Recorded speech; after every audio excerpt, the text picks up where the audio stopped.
लगता है दोस्तों सच में तपस्या में कोई कमी रह गई थी, तभी तो कभी ये एक्सप्रेसवे, कभी वो एक्सप्रेसवे, कभी वंदे भारत ट्रेन रुक जाती है, कभी गाय आ जाती है, कभी भैंस आ जाती है, कभी कहीं दूसरी सड़क जो है वो साथ छोड़ जाती है और रह जाता है तो सिर्फ और सिर्फ अफसोस कि ये क्या हो गया। पूर्वांचल एक्सप्रेसवे, जिसका नाम आपने जरूर सुना होगा, आप चंद रोज पहले ही वो बारिश में धंस चुका है और मजबूती की जो मिसाल है वो पूरी तरह से उसकी पोल पट्टी खुलकर सामने आ गई है और उसका सारा क्रेडिट जाता है बारिश को। वैसे आपको बता दें कि पूर्वांचल एक्सप्रेसवे के धंसने के बाद सरकार की काफी ज्यादा किरकिरी हुई, लेकिन अब वरिष्ठ पत्रकार यानी रवीश कुमार ने भी इस घटना पर बयान दे दिया है। दरअसल बोलता हिंदुस्तान की तरफ से ट्वीट किया गया है और उस बयान को लिखा गया है जो रवीश कुमार ने खुद कहा है। आपकी स्क्रीन पर है, वो हम आपको पढ़कर बता देते हैं। लिखा गया है, जिस पर चुनावों के समय रफाल विमान उतारा गया था वही पूर्वांचल एक्सप्रेसवे की ये हालत हो गई है। रवीश कुमार, ये रवीश कुमार की तरफ से कहा गया। आपको याद होगा उस वक्त का मंजर जब इस पर राफेल उतारने की बातें कही जा रही थी और बताया जा रहा था कि पूर्वांचल एक्सप्रेसवे मजबूती की ऐसी मिसाल होगा जिसकी कोई टक्कर नहीं होगी और युद्ध अगर कोई छिड़ जाता है तो उसके लिए यहाँ पर जो प्लेन है वो उतारे जा सकते हैं, हवाई जहाज उतारे जा सकते हैं, लड़ाकू विमान उतारे जा सकते हैं। इतना मजबूत जो है वो बनाया गया है एक्सप्रेसवे, लेकिन उतनी ज्यादा तारीफ शायद एक्सप्रेसवे को भी हजम नहीं हुई और वो ऐसा धसा कि 15 फीट नीचे गड्ढा घुस गया पूरा का पूरा और उसमें जो है आपको बता दें रातों रात उसको पूरी तरह से बनवा दिया गया ताकि दिन की रोशनी में कहीं वो नजर ना आ जाए।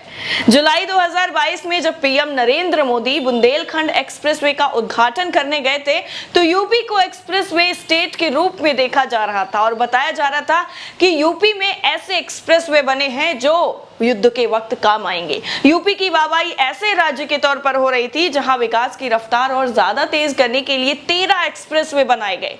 पीएम मोदी ने 16 जुलाई को इस एक्सप्रेसवे का उद्घाटन किया और महज सिर्फ और सिर्फ 5 दिन बाद ही जिस तरीके से बुंदेलखंड एक्सप्रेसवे के बारिश के बाद पानी में कट जाने की खबर सामने आई थी वो भी उतनी ज्यादा फजीहत वाली नहीं थी जितना अब पूर्वांचल एक्सप्रेसवे के धंस जाने वाली है। आनन फानन में उसकी मरम्मत हो गई। बुंदेलखंड एक्सप्रेसवे की क्वालिटी पर तमाम सवाल उठे, ज्यादा देर तक लेकिन टिक नहीं सके। अब 3 महीने बाद सीएम योगी आदित्यनाथ का ड्रीम प्रोजेक्ट जिसे कहा गया और 11 महीने के अंदर ही वो एक्सप्रेसवे भी बारिश के पानी में बह गया।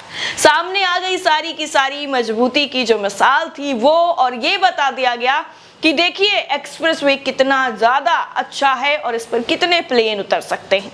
आपको बता दें सुल्तानपुर में 6 अक्टूबर की रात एक्सप्रेसवे पर 15 फीट का गड्ढा हो गया।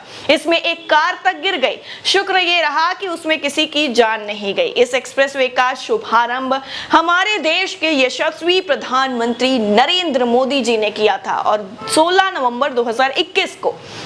लेकिन ये पहला मौका नहीं है जब पूर्वांचल एक्सप्रेसवे को नुकसान पहुंचा है। इस एक्सप्रेसवे पर सड़क बैठने का ये पहला मामला भी नहीं है। मई 2021 में जब निर्माण चल ही रहा था उसी के दौरान भी 3 दिनों तक हुई बरसात में कुआसी हलियापुर के बीच एक्सप्रेसवे के अंडरपास की बीम जो थी वो दरक गई थी। अंडरपास की रेलिंग और फुटपाथ की मिट्टी बह गई थी, सड़क में दरार आ गई थी। उस वक्त भी इसकी गुणवत्ता पर, इसकी मजबूती पर काफी ज्यादा सवाल उठे थे। ये भी सवाल उठे थे कि इसे रिकॉर्ड समय में बनाने के दबाव के चलते तो मानकों से समझौता नहीं किया जा रहा है। ऐसे में सवाल उठना लाजमी भी है कि सीएम योगी के ड्रीम प्रोजेक्ट्स में ऐसी लापरवाहियों के लिए आखिर जिम्मेदार कौन है? जो प्रोजेक्ट सीएम योगी की पहचान है, उनके नाम से उनका नाम जुड़ा हुआ है, ड्रीम प्रोजेक्ट नाम दिया गया है, सपनों का प्रोजेक्ट है उनका, ऐसी लापरवाही उस प्रोजेक्ट में कैसे?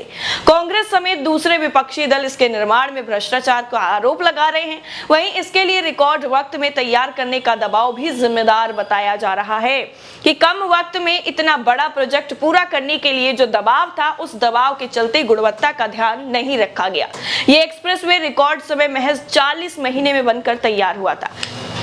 कमोबेश यही स्थिति जो है वो बुंदेलखंड एक्सप्रेसवे की भी रही थी। ये आपको बता दें कि 14,800 करोड़ की 296 किलोमीटर बुंदेलखंड एक्सप्रेसवे बनने के एक सप्ताह के भीतर ही जालौन के पास धंस गया था। रातों रात इसकी भी जेसीबी मरम्मत हो गई और अब जो पूर्वांचल वाला जहां पर 15 फीट का गड्ढा हुआ उसको भी रातों रात भर दिया गया। ये रिकॉर्ड भी 28 महीने में तैयार किया गया था जो बुंदेलखंड का एक्सप्रेसवे बनाया गया था। इसे 36 महीने में तैयार करने का लक्ष्य था, लेकिन इतना जल्दी बन गया ये कि जिसकी तारीफ खूब ज्यादा हुई। जब इसकी गुणवत्ता पर सपा अध्यक्ष और यूपी के पूर्व सीएम अखिलेश यादव ने सवाल उठाए तो यूपी के औद्योगिक मंत्री यानी नंद गोपाल नंदी ने उल्टा उन्हें ही नसीहत दे डाली कि एक्सप्रेसवे टूटा कहां था। स्ट्रेच एज एंड प्रोफाइलोमीटर से सतह असमानता ही जांच हुई थी और जांच जहां भी हुई थी वहां पर असमानता थी, यानी जहां जहां जांच हुई थी सिर्फ वहीं पर गलती थी, बाकी सारा का सारा दुरुस्त बना हुआ था। अब इस तर्क पर हंसी आती है या फिर क्या किया जाए पता नहीं। उसको दूर करने के लिए उन्होंने कहा कि दोबारा से सरफेस लेयर का काम किया गया जहां पर दिक्कत थी। अब पूर्वांचल एक्सप्रेसवे के मामले में वो क्या कहेंगे ये देखना बेहद दिलचस्प होगा और इंतजार सभी लोग कर रहे हैं कि वो इस मामले में क्या कहेंगे कि जहां पर गाड़ी जा रही थी सिर्फ वहीं की जगह पर खराब थी, इसलिए गाड़ी उसमें धंस गई। गाड़ी की गलती थी कि उसमें ज्यादा लोड होगा, ये कहा जाएगा शायद। पूर्वांचल एक्सप्रेसवे की ये हालत और हास्यास्पद इसलिए है क्योंकि इसका उद्घाटन बड़े प्रचार और चमक धमक के साथ किया था। प्रधानमंत्री मोदी 341 किलोमीटर लंबे पूर्वांचल एक्सप्रेसवे का उद्घाटन करने के लिए C-113J सुपर हरक्यूलस से सुल्तानपुर जिले के करवल खीरी में उतरे थे। बाद में इस एक्सप्रेसवे पर भारतीय वायुसेना के कई लड़ाकू विमानों ने लैंड किया। एक्सप्रेसवे पर सुखोई 30 MKI मिराज 2000 जगुआर ने टच डाउन किया था। हरक्यूलस विमान ने पैरा कमांडो उतरे थे। 5 लड़ाकू विमानों ने फ्लाई पास्ट किया था। इस दौरान पीएम मोदी और मुख्यमंत्री योगी आदित्यनाथ इस एयर शो को देखते हुए नजर आए थे, लेकिन इस बार भी वही हो रहा है। सिर्फ और सिर्फ घटना बदली है, तमाशा वही है पूरा का पूरा।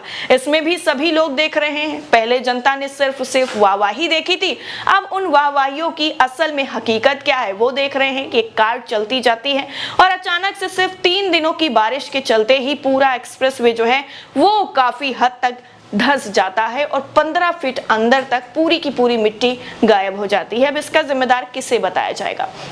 इस पूरी रिपोर्ट को लेकर और इस पूरे जो पूर्वांचल एक्सप्रेसवे पर हुई जो घटना है उसको लेकर रवीश कुमार ने जो बयान दिया है उस पर आपकी राय क्या है, कमेंट करके जरूर बताइएगा। जय हिंद।